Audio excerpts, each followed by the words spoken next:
It was an up and down weekend for the New York Knicks, an embarrassing loss to the Oklahoma City Thunder on Friday, and then a rollicking win over Milwaukee on Sunday. What's going on with this team? Should you be optimistic, pessimistic? We're talking about it right now on Locked On Knicks.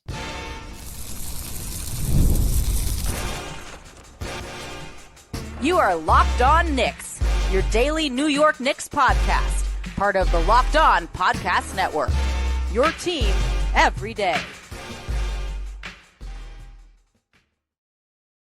All right, welcome into Locked On Knicks, your daily New York Knicks podcast. I'm Alex Wolf, I'm editor-in-chief of Knicks site, The Strickland, which you can find at thestrick.land.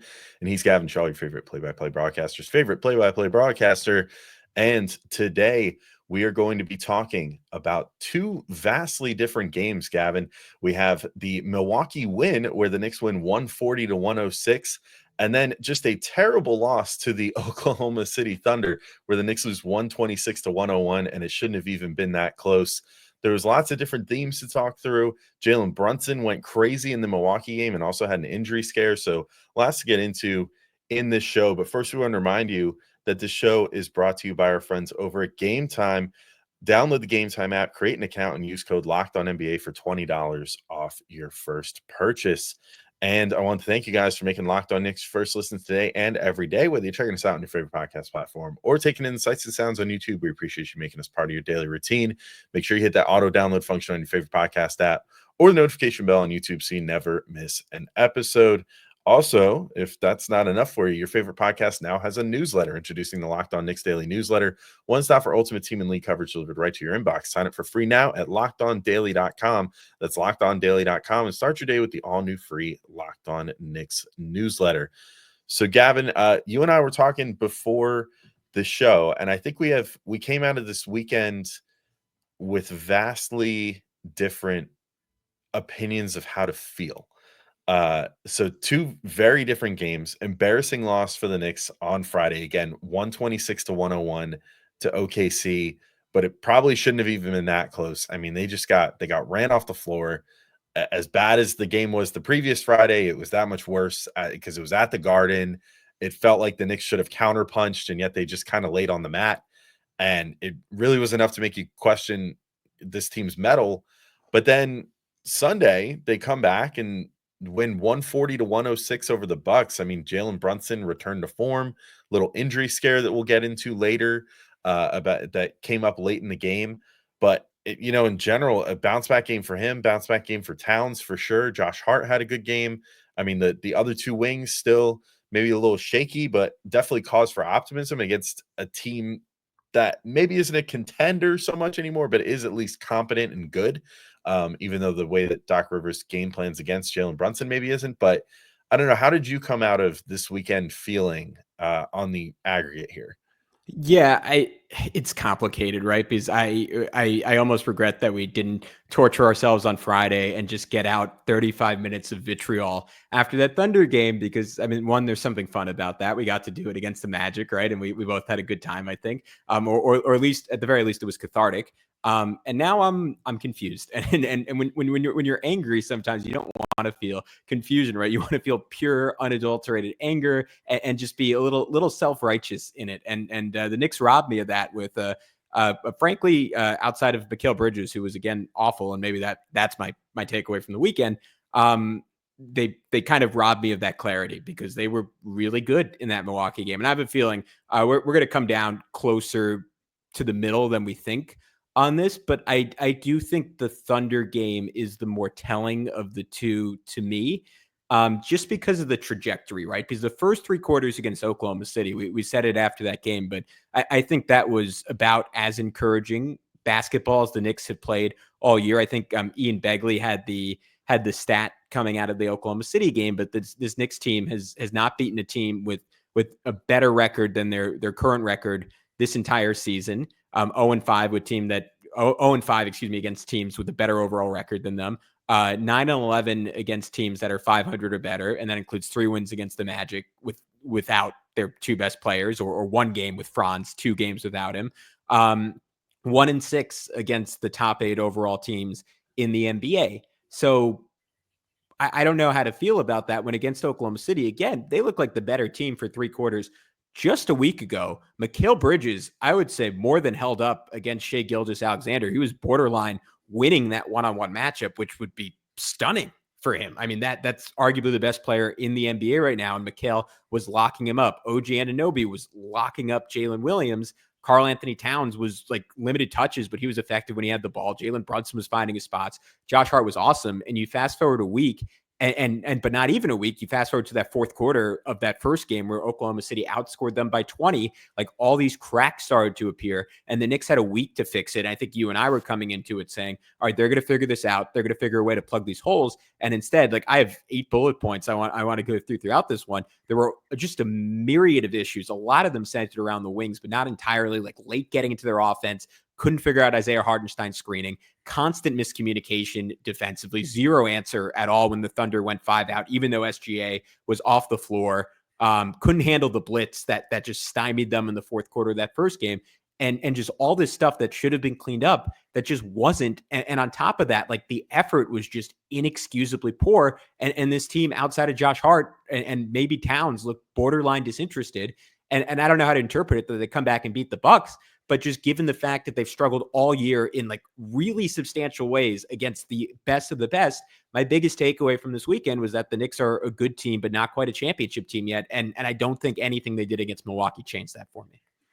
Yeah, I think I'm maybe more willing to write off the OKC game at this point. I mean, if you had asked me this on Friday, I would have been like, no, that was really bad, because it was.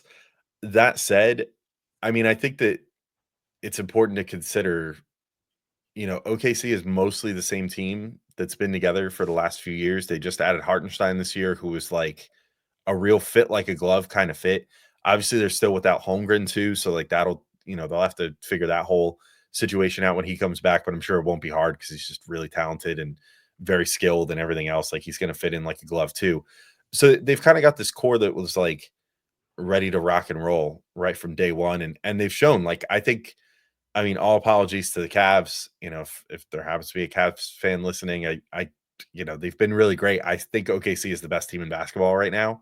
I think they have the most varied looks that they could throw at any team. I think they've thrown those looks at the Knicks. I think the Knicks just got, as usual, I mean, this is something that vexes them often, but, a team that can throw zone at them is going to have a good chance of vexing the Knicks. A team that can, like, on the fly switch between like zone and man is just going to fry them. And we saw that on Friday. And like, that's just something the Knicks just don't have the capacity to deal with yet, apparently. That said, like, it's still early on. I mean, I guess we are sort of right in the throes of what was the enormous January last year. So it's kind of hard to be like, oh, they're still figuring it out, because like this time last year, they just traded for OG Anunoby and they were absolutely crushing.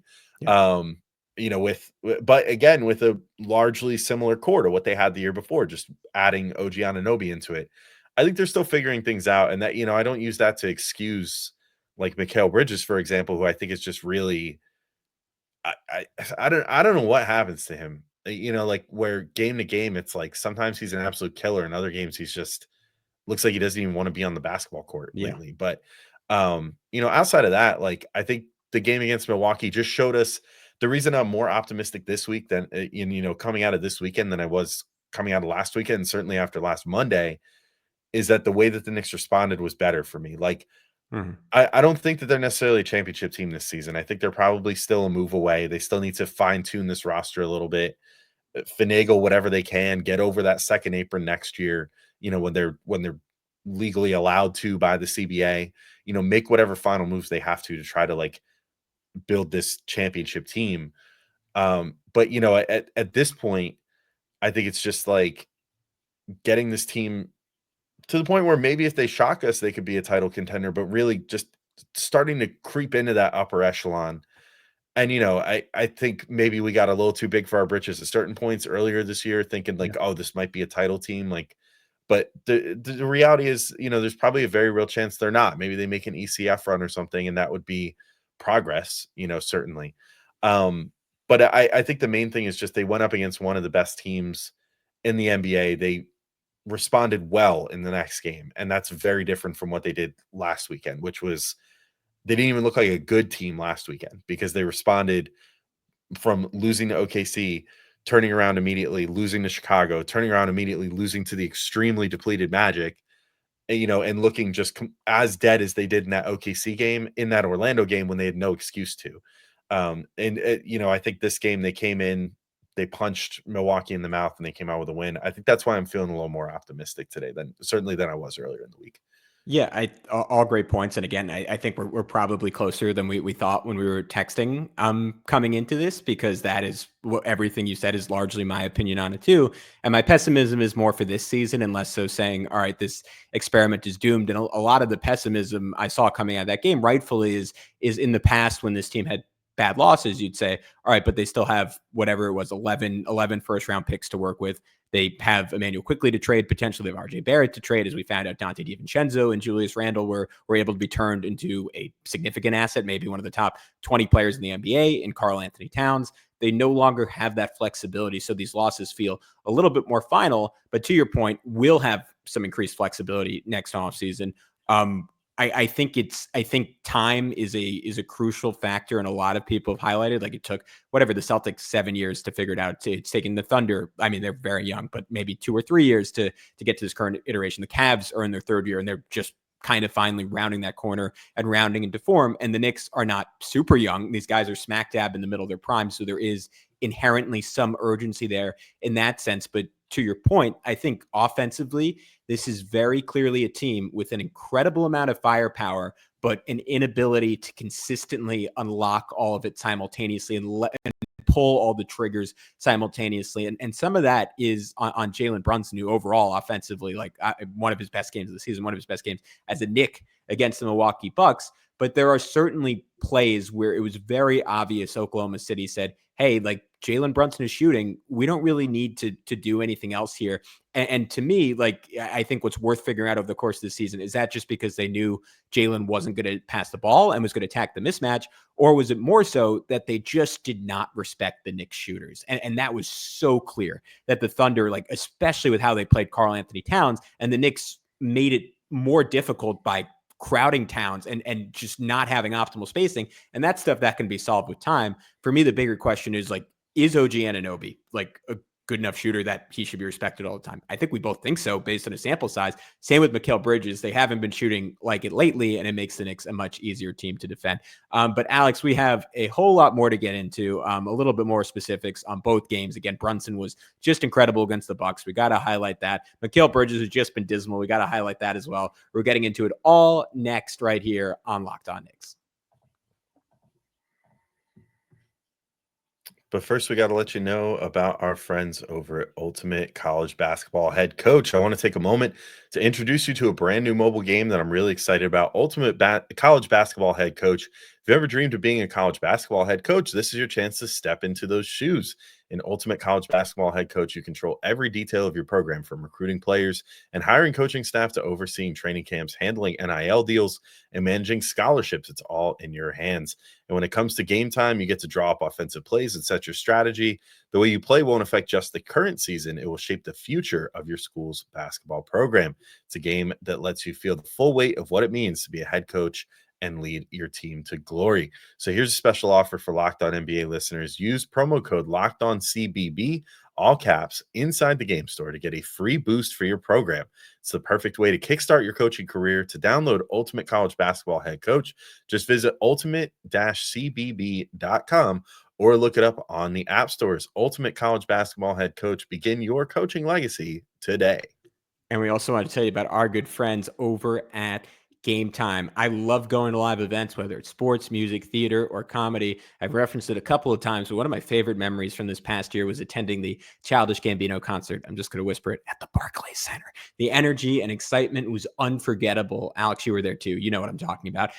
Now Game Time's made it even easier to get tickets to your favorite events with their new feature, Game Time Picks. This feature filters out the fluff to show you only incredible deals on great seats, so you don't waste time searching through thousands of tickets. Recently, I was in DC for the holidays, staying with my girlfriend's family. Said, lo and behold, the New York Knicks are in town. I am going to get myself some cheap, non-New York priced tickets using the Game Time app. With Game Time picks, they were even cheaper. I found amazing deals and could see the view from my seat before buying. The super deal was particularly impressive, offering great seats at unbeatable prices. Plus, the app's all-in pricing shows the total cost up front with no surprise fees at checkout. So take the guesswork out of buying tickets with Game Time. Download the Game Time app, create an account, and use code LOCKEDONNBA for $20 off your first purchase. Terms apply. Can create an account and redeem code LOCKEDONNBA for $20 off. Download Game Time today. What time is it? Game time. All right, what's up, guys? It is Locked On Knicks with Gavin Shaw and Alex Wolf, your favorite daily podcast on the New York Knicks. I want to remind you to join thousands of others in subscribing so you never miss an episode. Alex, I'm going to throw it to you. You kind of gave the broad strokes, but what specifically coming out of this weekend has you optimistic about this team beyond just the fact that they had the resilience to respond the way they did? I think it comes down to Brunson and Cat. I mean, they're the engine, right? They're the thing that keeps this team going on a night-to-night basis. I mean, there was a lot of hoopla in this Milwaukee game about, throughout the broadcast about how, Dame and Giannis are the number one scoring duo in the NBA, but Brunson and Cat are sitting at, I think it was number 6 on that list. Mm-hmm. And, they're very formidable, like as a duo in that way. And, I think we saw in the Oklahoma City game and then in some of the games recently where they lose, it's where if at least one of those guys can't get going, like if a team game plans well enough to take both of them out of a game, forget about it. Like they can't get out of the mud then, because you can't rely on like OG and Mikal lately to bail you out if that's the case, or Josh Hart, that's just frankly not his role. His role is to be more of a facilitator, rebounder, all that good stuff. But, I think this Milwaukee game just really illustrated, like, Brunson looked his best. The continuity, as Clyde might say, getting the ball moving, everybody touching the ball on so many possessions. I mean, just in the starting lineup, like there was 6 assists for Brunson, 6 assists for Mikal, 4 for Cat, 4 for Hart, even 2 for OG. I mean, at 29 total as a team. Like that's more in line with what I would expect out of this team. Granted, Doc Rivers has a real penchant for doing everything like he would do it on the 2008 Boston Celtics. So I will add that caveat into this, that maybe it was just fool's gold against the one coach in the NBA that has not figured out how to defend Jalen Brunson just yet. And maybe that's why he was able to score 44 points in well under 30 minutes, 28-47. Like it may as well have come off the bench at that a number of minutes under Tibbs. But, I just kind of think that's my optimistic takeaway out of this one. And, I think if I was going to look at it pessimistic, and maybe this is where it leads into some of your notes from the OKC game, but the thing that gets me is that, OKC, I think, pretty easily schemed against the Knicks and managed to take both those guys out of the game. Now, granted, this is the best team in the NBA right now, certainly the best defense in the NBA by a long stretch. It's unsurprising that they were able to kind of beat up on the Knicks a little bit, but it was surprising that they were able to do it to that extent. I mean, the Knicks felt like they could barely get the ball up the floor most of the time without having some sort of disruption. So just seeing a return to form against a team that has been better lately, even if they're not elite, I think was encouraging to me. And mostly just seeing the team dedicated to moving the ball again, finding their roots that way again. And hopefully sometime soon that kicks in and kind of pulls the ripcord on Mikal Bridges and OG Anunoby and, kind of starts that lawnmower up after a couple pulls, because I don't know what it's going to take for their 3-point shots to come back. But I mean, if I was going to go pessimistic on anything, even from the Milwaukee game, those two, 1 of 9 in the Milwaukee game from 3, neither of them scored until I think it was second or third quarter or something in the OKC game. I mean, that was pitiful on their behalf. Like both those guys need to start figuring something out on offense. And OG maybe got one step closer today, but still isn't really there. But Mikal really just looks totally lost out there right now.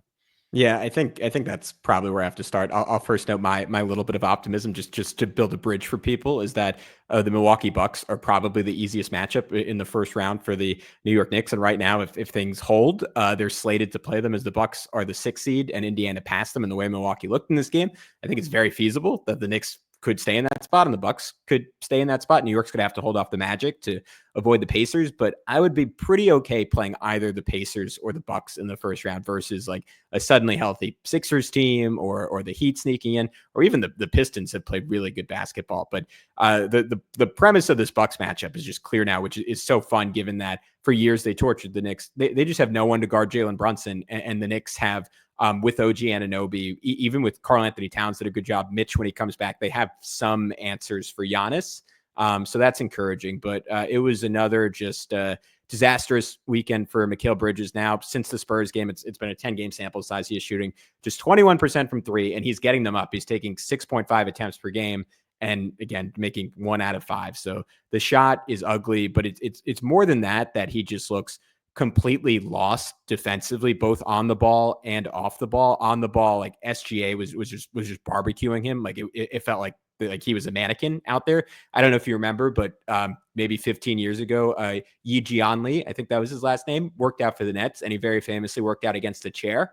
That's kind of what it looked like when SGA was going at Mikal Bridges just over and over again, right by him. And again, like I want to drive home, a week ago, Mikal Bridges did a pretty exceptional job guarding SGA, and that was gone. That was gone. And then off the ball, I mean, I'll even flash to the Bucks game. Like there was a play where him and OG switched, and it was like Mikal Bridges had never switched before, and he was supposed to go guard. I think what is it, AJ Green, who's been playing great for the Milwaukee Bucks recently. Yeah, AJ Green.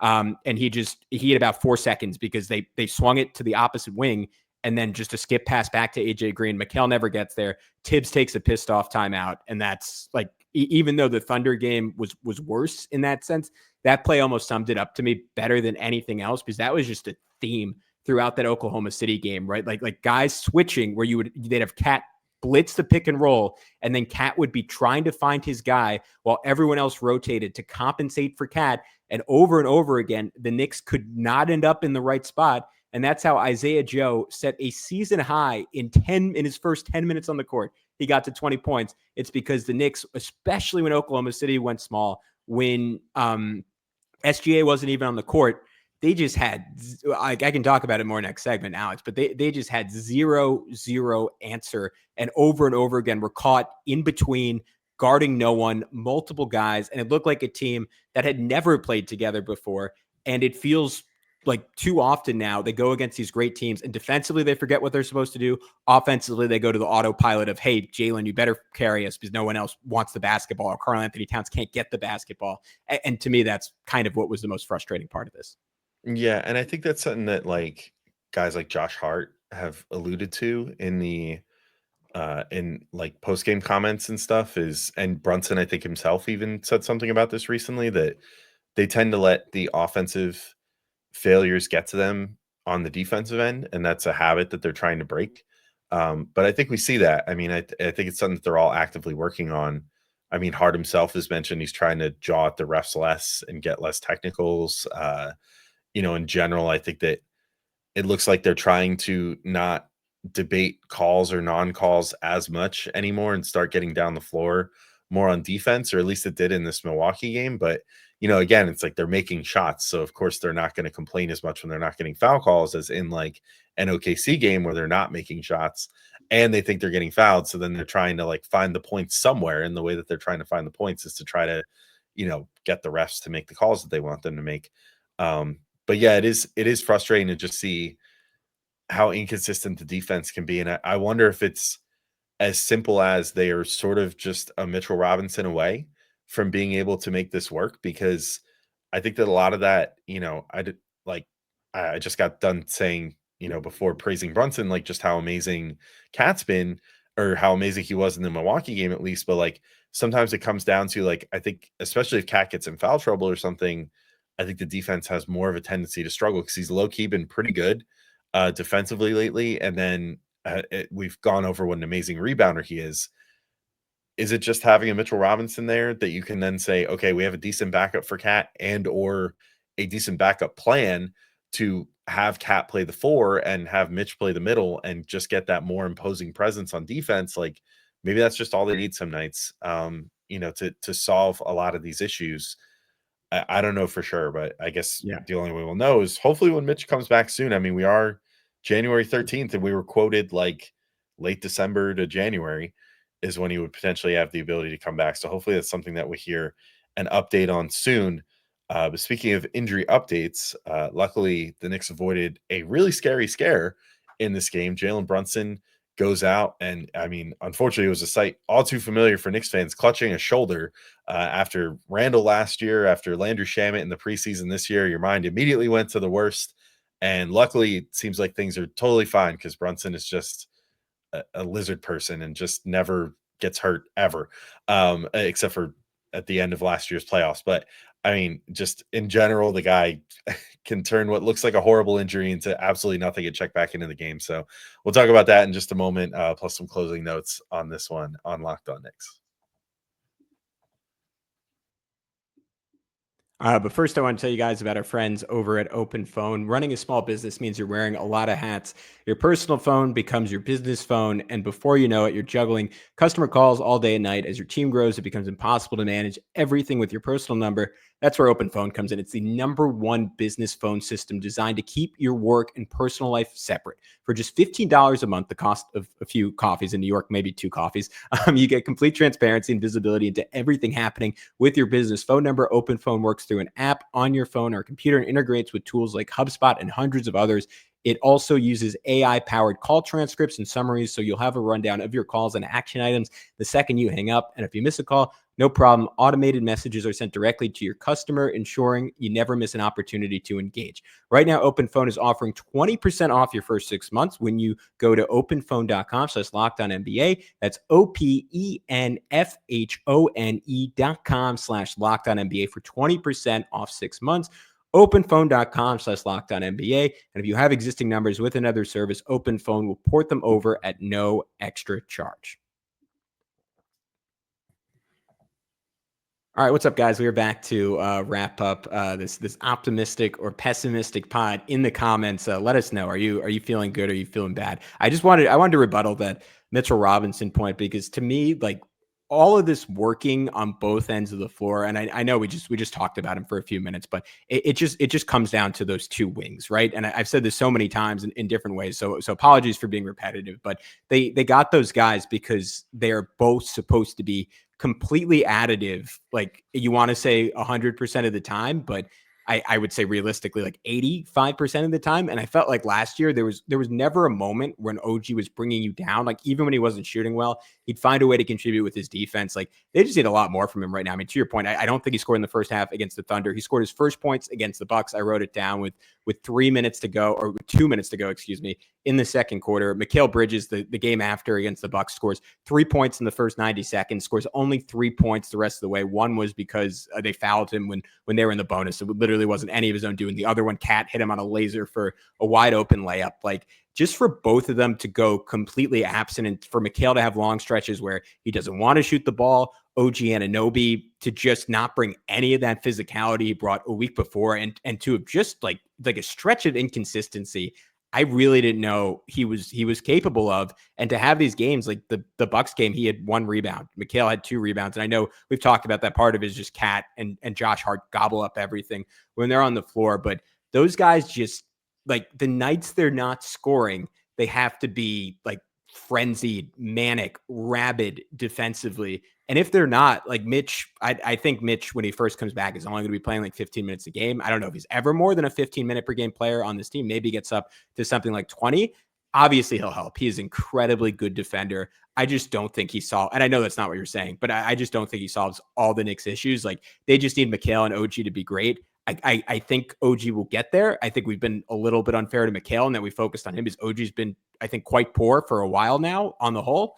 But Mikal Bridges, like, I'm almost starting to think, like, maybe this is too hot takey, but that it's a bad thing that he plays every single game, because maybe he does that because he doesn't embrace the physicality. You need to be like a great defender on a night-to-night basis. And I am just, I'll say it again, I'm stunned that this guy finished second in Defensive Player of the Year, because I just don't see that anymore. He was better against the Bucks, to be clear.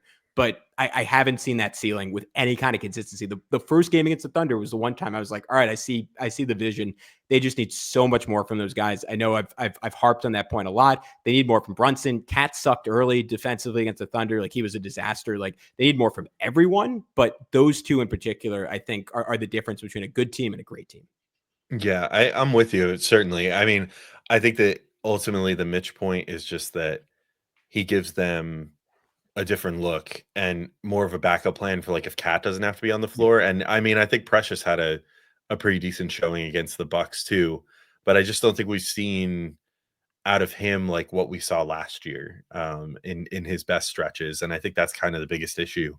But all that said, I think that I'm totally with you on the Mikal and OG stuff. You know, I think in general, I think the reason that we've been a little harsher on Mikal than OG for the most part is that OG at least still gives you those like wowzers games with stocks every once in a while. You know, like there's certain games where he just turns it on and then all of a sudden he's got like, I mean, like against the Raptors last week, I think he ended with like 5 stocks again. And it was like 4 straight possessions in a row where he just like either on offense or defense influenced something. And it's like, man, when he's really at his best, like you can really see it.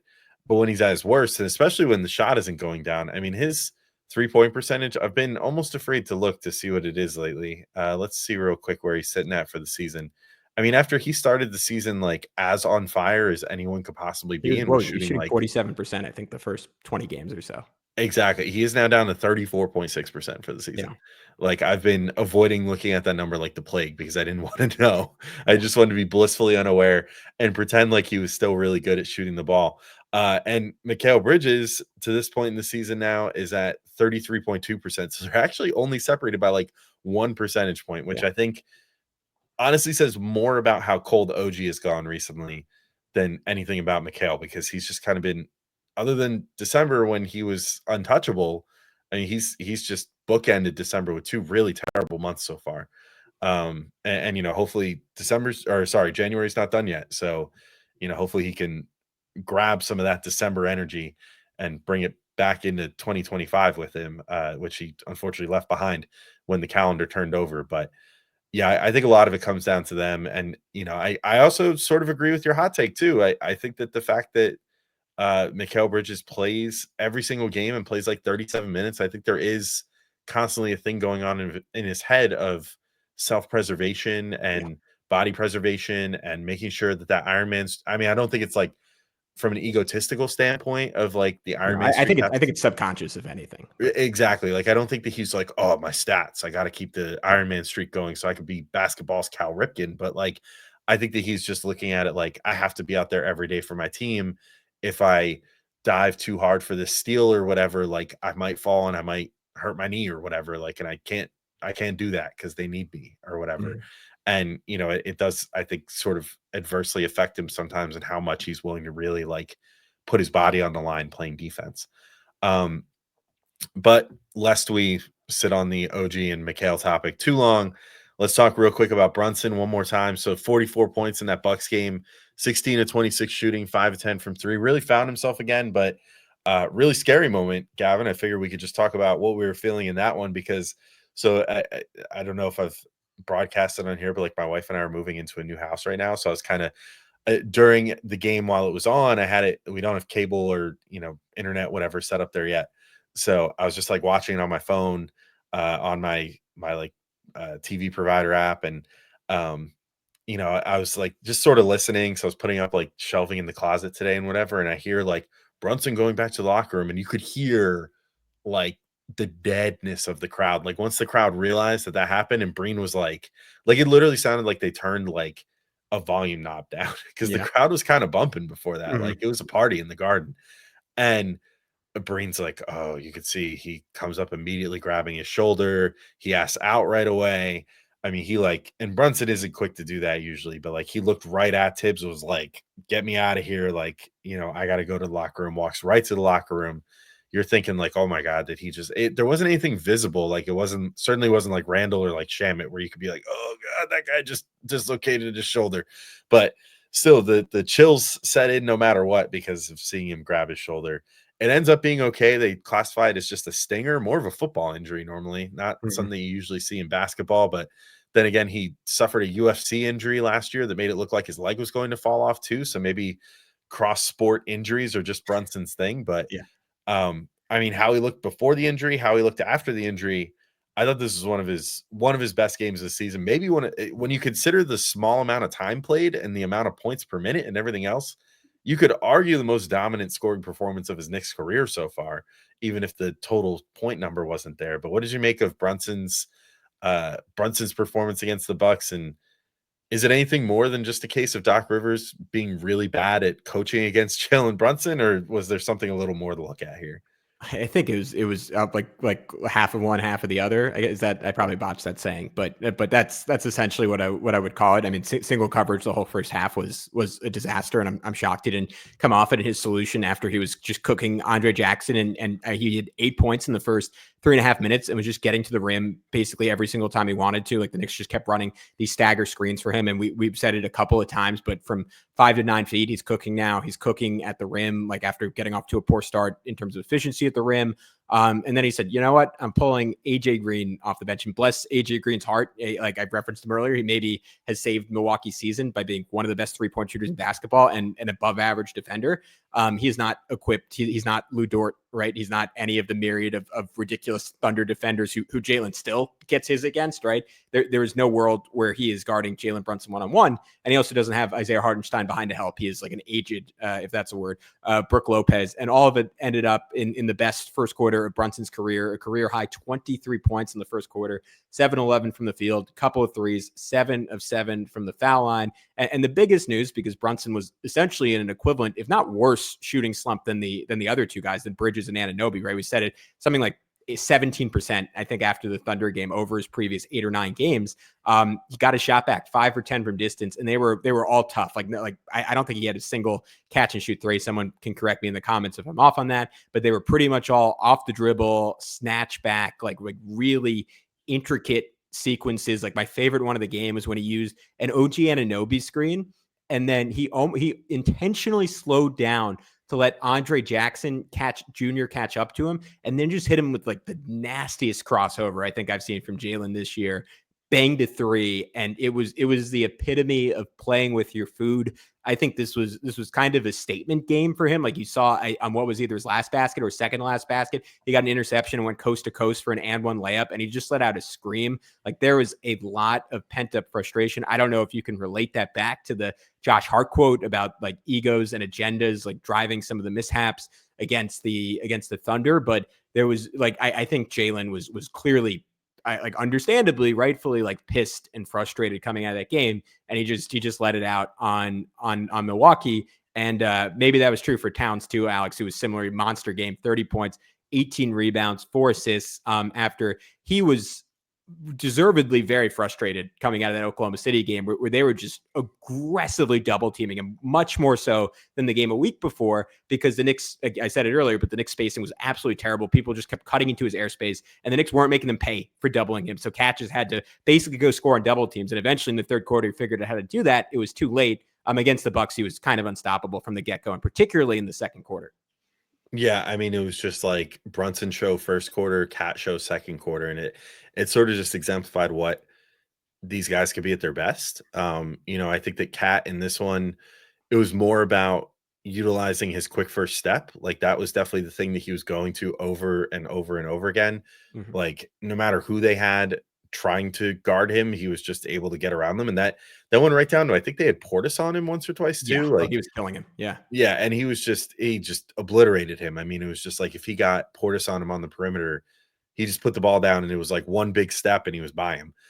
So really had that on full display. And that, I mean, Breen noted it on the broadcast too, but that kind of never ceases to amaze me with Cat. Like he's such a large dude and he looks, just like he's sort of got that little hunch to like the way he stands and everything. Like he just doesn't look like he should move as gracefully as he does. Like he looks like he should be way more like bumbling and Mm. whatever. And then all of a sudden he just throws it on the floor and just gets right around someone, goes up for like a dunk or a layup. And once again, did the thing he does where he starts going so fast that he gets towards the hoop. And then like he takes so many like scary steps into press row. And or the camera row there, and flies into the stanchion. I mean, you want to talk about like injury scares too. Every single time I see him like score a layup, it's like he always takes like it's like when a guy overruns first base, like that's just what Cat does every single time he goes to the hoop. He just gets such a head of steam going that unless he dunks it and stops his forward momentum that way, he's just like always ending up in the first row. And stepping on a cameraman or running into the stanchion. Like this one, he just like went full bore into the stanchion at one point and like almost like went like legs overhead, like just how hard he hit it, and then had to like kind of untangle himself and get back down the floor. I mean, props to him that he always gets right back up. It kind of comes down to like you've mentioned it a few times. I've said it a bunch this season. Like the dude is just tough. I mean, he just goes out there, he gets the crap kicked out of him, whether it's on his own accord or with other teams fouling him or whatever, and just kind of gets back up on the horse and keeps going every single time.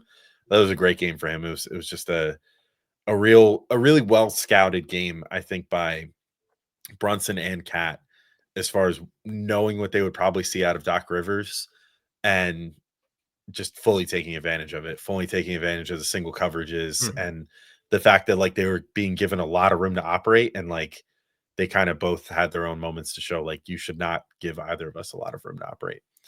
Yeah, I think, I mean, that was a perfect lead into maybe my last point was I would say Tom Thibodeau was much better against the Bucks than he was against the Thunder, and part of that was degree of difficulty, right? Mark Dagnall maybe like running for supposed title for best coach in the NBA, while Doc Rivers is fine. He's Doc Rivers. Better as a media personality, I would say. Love him on the Bill Simmons podcast. Hope he goes back when he leaves Milwaukee. But the Knicks were just clinical against Milwaukee in a way they weren't against Oklahoma City. Like early on, they did two things that they very rarely do, which was matchup hunt in a very conscientious way. And initially that was using OG Anunoby as a screener, which I can't remember them doing much, if at all, this season, to put Brook Lopez in the action, and that helped get Jalen going early. And then late, they used Deuce as a screener to put Dame in the action. And my favorite, I almost like jumped out of my chair. They had Deuce set a screen for Cat at one point. I think that was a play Cat then flashed in and out dribble. I can't remember if it was Dame or someone else, got right to the rim and dunked it on someone, or laid it in around Brook Lopez on that play. But that was just a great call by Tibbs. And like, it's low hanging fruit. Like I go back to that Atlanta game where they just refused to put Trae Young in the action. I think because they didn't really trust, and they continue not to trust Mikal Bridges on the ball. And I don't know if that's Tibbs saying, hey, we don't want you on the ball, or Mikal saying, I don't want the ball. Maybe it's a combination of both, but they were just clinical, again, is the word I would use, versus the Thunder game. And I mentioned this earlier, like, and a lot of this was on Jalen. He would dribble the ball up the court, Alex. And there were multiple times where the Knicks were starting their action with less than 10 seconds left on the shot clock. And you are basically, you're playing statistically the best defense in the NBA in the last 50 years, bar none. And you are tying one hand behind your back and putting on like an eye patch or the VR goggles you referenced the other week, right? But not in a good way. So that was dumb. Much better against Milwaukee. And I know we are running a little bit long, but is any closing notes? The one thing I'll say is shout out to Josh Hart. He was great, and he played his butt off in both games. So like maybe that's why we're not talking about him that much, but he was awesome in both of them.